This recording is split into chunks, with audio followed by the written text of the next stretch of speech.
Hey, it's Tesla Canuck. Welcome back to another video. Today I'm going to talk about the top 10 things that I have learned being a Tesla owner over the past 3 years. I'm going to share that with you guys. The audience that I'm targeting here are mainly new Tesla owners, people thinking of buying a Tesla, and I'm just going to share some tidbits that I've learned, and hopefully they'll be helpful to you.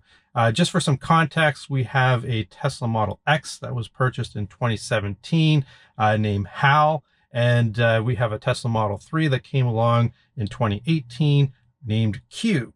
All right, let's get started.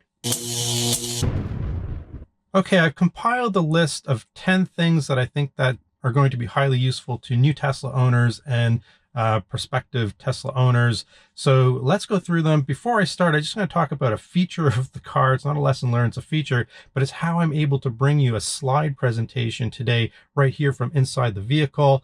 Teslas include a full browser. I believe it's based on Chromium, which means that just about any website out there is going to render. It's quick, it's really amazing, and that's how I'm bringing you a Google slide presentation from the car. All right, let's start going through the list. Just going to load the presentation. This is amazing, isn't it? Okay, the first item. Get into the habit of charging every night. And if you don't, what'll happen is what happened to me when I first got my Tesla is that I woke up one morning, I forgot to plug it in, and guess what? It's late for work. So if you get into the habit of doing it, you won't have to worry about that. You don't have to worry too much about battery degradation either. Elon has come out and basically said charging to 80% every night is fine, 90%.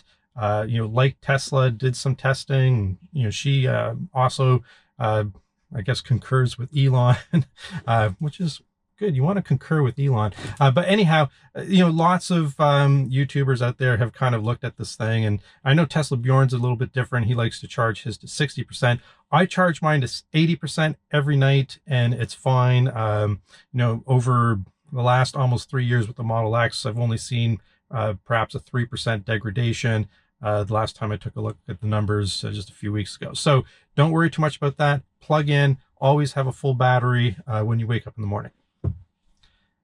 Okay, understand the impact of the outside temperature to your range. This is very important. When it's really cold outside, you're going to have range loss. The worst that I've seen in minus 30 degrees Celsius, which is what, about 0, -1 Fahrenheit, I saw about a 40% range loss, and that was with preconditioning the battery. So in minus 30 Celsius, you're going to lose some range. You need to know about that. On the flip side, if you're looking at the summertime, for example, and it's very warm, the opposite's going to happen. You're going to get extra range. So plan accordingly. You'll be able to do that. All right. Next one, regenerative braking. This is fantastic. Regenerative braking basically uses the electric motors to slow down the vehicle, and in the process, pumps electrons back into the battery, and it extends your range. So get used to that. There's one pedal driving also, which means that you do not need to use the brake in normal driving conditions. You'll be able to just go off and on the pedal, come to a complete stop, and that's going to help extend range because it's really an extension of regenerative braking. So yeah, get used to regenerative braking.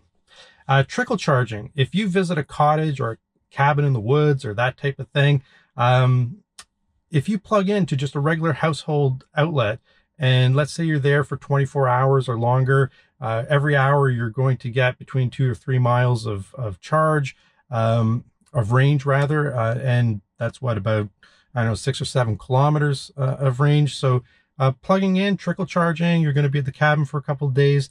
It might mean that you don't have to stop at a supercharger, or it might mean that you can just go make it wherever you need to go when you leave. So it's super convenient to trickle charge.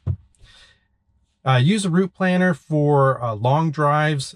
So Tesla has a route planner, tesla.com. It's also, right baked into your console here. You can plan your route. It's really fantastic. It'll tell you when you need to stop, where you need to stop, all this kind of great stuff. There's some third-party ones out there. People like Better Route Planner, for example. I just use the Tesla one. Suits my needs. Let's see here. If you have a passenger that's sensitive to acceleration, use chill mode. Now, this one's a little bit of a contentious one. My friends bug me about this one all the time. I guess chill mode isn't necessarily the most manly thing. But that being said, you have to realize that with your Tesla, it's very powerful and has instant torque. You may not know it because you're the driver, but you might be throwing your passengers around as you're driving. Maybe they don't like that. So if you are carrying around some passengers, you don't want to give them a rough ride, you can use chill mode. Camp in your Tesla. Yes, you can. This is fantastic. There's actually something called camp mode. It leaves the climate on during the night while you're sleeping. It allows you to access the entertainment features. It's really fantastic. It's like camping in style. And because it's an EV, you can do that. You don't have to worry about choking on fossil fumes and dying overnight.